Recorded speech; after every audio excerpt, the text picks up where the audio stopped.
All right, what's going on YouTube? It's your boy Rob from Rob Cologne Radio.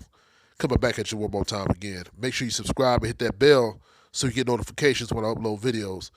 And if you like hitting the thumbs down, go ahead and hit the thumbs down because I'm still getting views off you anyway. But anyway, I'm going to get into it, man. I want to talk about a couple things today after the UFC 244 presser has been released. They had it in New York. You know, it was lit, man. They had this backdrop of the bridge. Was real nice looking. But I want to talk about some other things, too, that have been released via Dana White. Dana White, during the press conference, explained the whole situation with the belt and why Usman and Covington will not be fighting at 244, and he brought in Masvidal and Nate Diaz. And he put it pretty much crystal clear that Kobe Covington is the reason why we are not having a title fight for UFC 244. And this fight is going to do better numbers anyway, so it doesn't really matter. You know, Usman is not very well known yet. He just got the belt. You know, Covington is the dude's just not a draw, man. You know what I'm saying? And he's not a draw, you know, for the right reasons this time, not because he just not doesn't get the exposure or quote unquote people don't like him or whatever. But you know, he put that out there straight, and he also came back and said, you know, that Conor McGregor will not be fighting Masvidal. You know, it's just too much of a.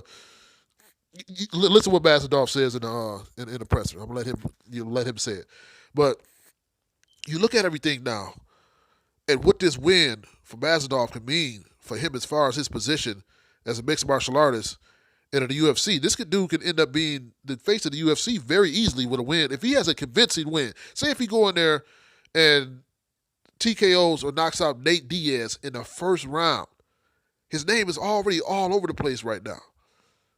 So now you have Conor McGregor who hasn't fought. I think Dana White said he will fight early 2020.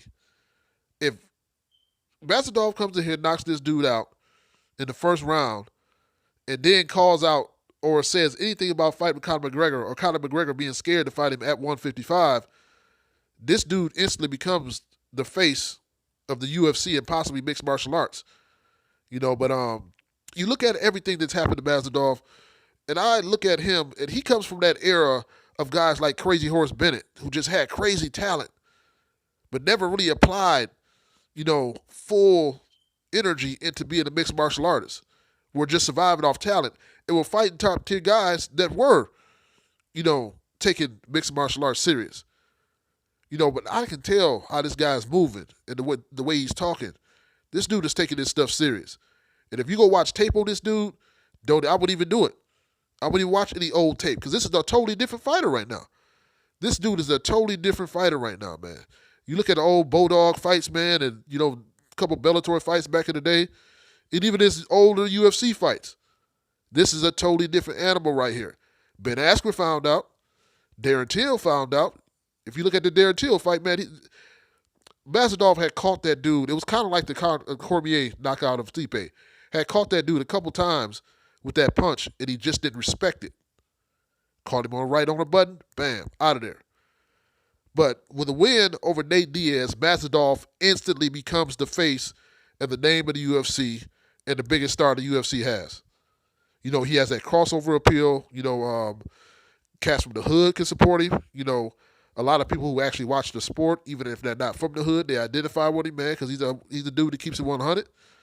You know, and this fight is going to be out in New York. You know, New York has a pretty large Latino population.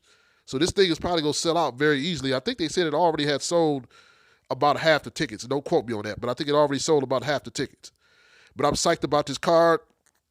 We definitely checking it out. I have not looked at the whole roster, not the whole roster, but the whole fight card, the prelims, and all that. But I will. You know what? I'm excited about this, man. I'm happy for, you know, somebody like Jorge Masvidal, like I said, who has had the talent to be the best, or one of the best in the world, but just wasn't given the opportunities. And when he was given them, he wasn't ready for them. But it's your boy Rob from Rob Cologne Radio, man. Make sure you comment, subscribe, and you know, keep it real. I'm out. One.